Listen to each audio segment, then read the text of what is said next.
Nous sommes arrivés plus tôt que les manifestants. Nous avons d'abord visité l'hémicycle, c'est-à-dire la grande salle, qui était pratiquement vide. Il n'y avait que quelques techniciens qui étaient à l'arrière. On s'est retiré vers 8h30 dans notre bureau, c'est-à-dire dans le bureau du groupe parlementaire. Et c'est là, par téléphone, nos militants nous informaient donc de l'avancée des manifestants sur l'Assemblée nationale.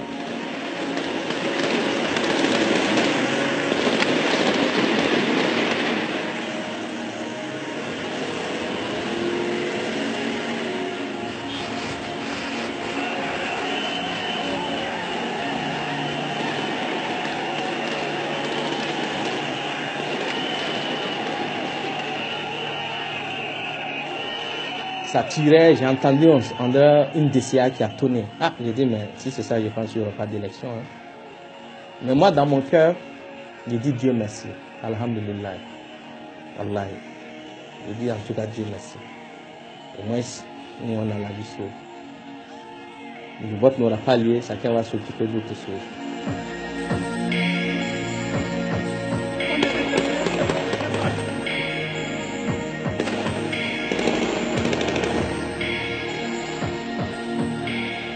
Vers 8h40, alors moi personnellement j'ai reçu un coup de fil d'un de mes militants qui me dit « Maître, ça y est, nous venons de franchir la dernière barre, l'Assemblée nationale est prise d'assaut. »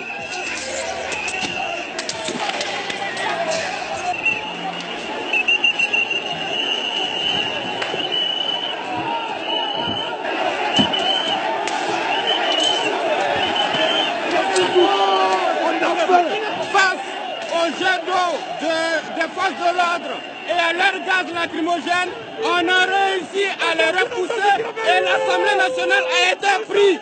Les bâtards de députés ne sont pas là, mais nous allons les chercher. Nous allons les chercher. Même le président de l'Assemblée nationale se mettait à courir. On voyait les députés de l'ADR, RDA qui étaient nos voisins courir à queue leu dans le couloir. Bon, moi je suis sorti à la rencontre donc de la foule. Nous l'attendons pour la plénière. Mais si le peuple a libéré l'Assemblée, nous sommes fiers de ce peuple-là. Nous sommes fiers de ce peuple. Nous sommes fiers pour ce peuple. Ce peuple verse son sang pour la liberté. La liberté. La liberté.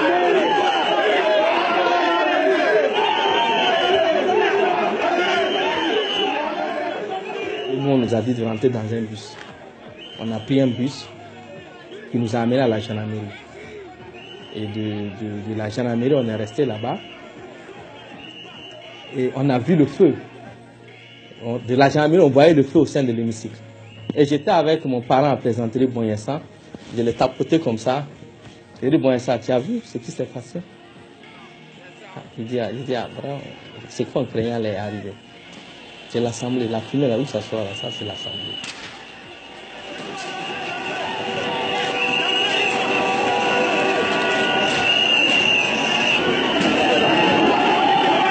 C'est une bataille de longue haleine. Depuis une semaine, nous ne dormons pas. Nous avons alimenté des foyers de rébellion dans tous les quartiers et sur le site du rond-point des Nations Unies et la place de la Révolution. Et ce matin, nous avons quitté depuis le rond-point du 2 octobre, rassembler le monde pour faire tout le tour et revenir passer par ici pour obliger le CRS à nous laisser le passage. Je pense que l'armée, à un moment ou à un autre, sera avec nous et elle est déjà avec nous.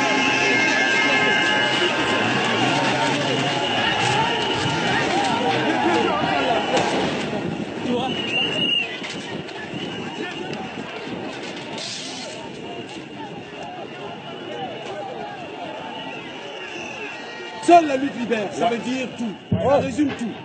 Et le docteur Martin Luther King aussi l'avait dit, les opprimés ne demeurent pas dans l'oppression à jamais. Jamais. Il leur vient toujours un jour où ils ont besoin de liberté et savent que cette liberté, ils peuvent la conquérir. Il a bien dit la conquérir et non l'acquérir. Parce que la liberté ne s'acquiert pas. Elle se conquiert au bout de lutte âpre. Et c'est ce que nous avons fait aujourd'hui.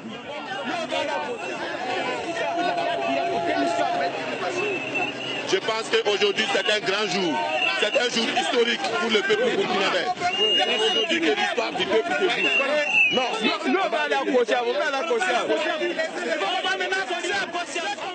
L'Assemblée nationale incendiée, une partie de la foule se dirige vers la télévision nationale qui à son tour est saccagée.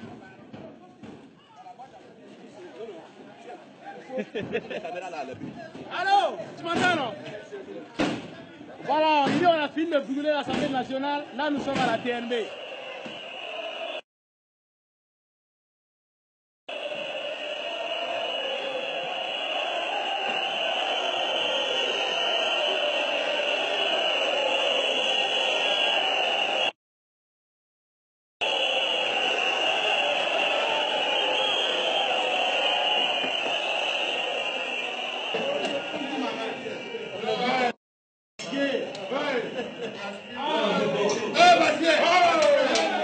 L'Assemblée nationale a été littéralement envahie, mis à sac. Nous n'avons plus où se trouvent les dispositions de l'article 161 et suivant de la Constitution. Et la prochaine étape, c'est libérer Kosiam.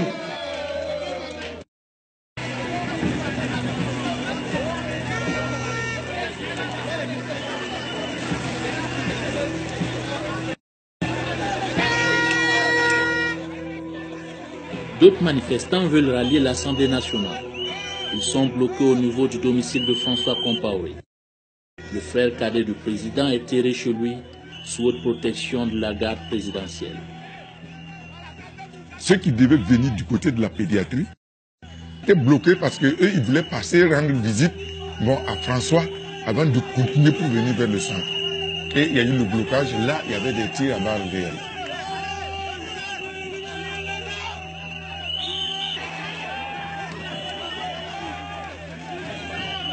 Calmez-vous.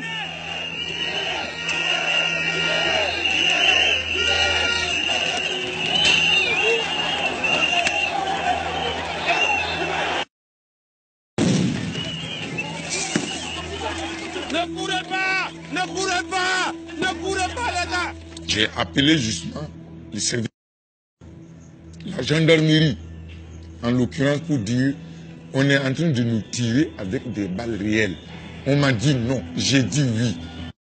Le colonel a voulu insister, je lui ai dit mais tu es malade mon petit. C'est sur moi qu'on tire là, les gens sont blessés ici. Et on m'appelle pour dire qu'il y a déjà un cadavre. J'ai dit moi très bien, comme tu doutes là, il y a un cadavre là qu'on a ici entre les bras. Comment on fait? Finalement, François Compaoré et ses gardes du corps s'échappent en tirant sur la foule à balles réelles. Derrière eux, des corps sans vie de jeunes manifestants.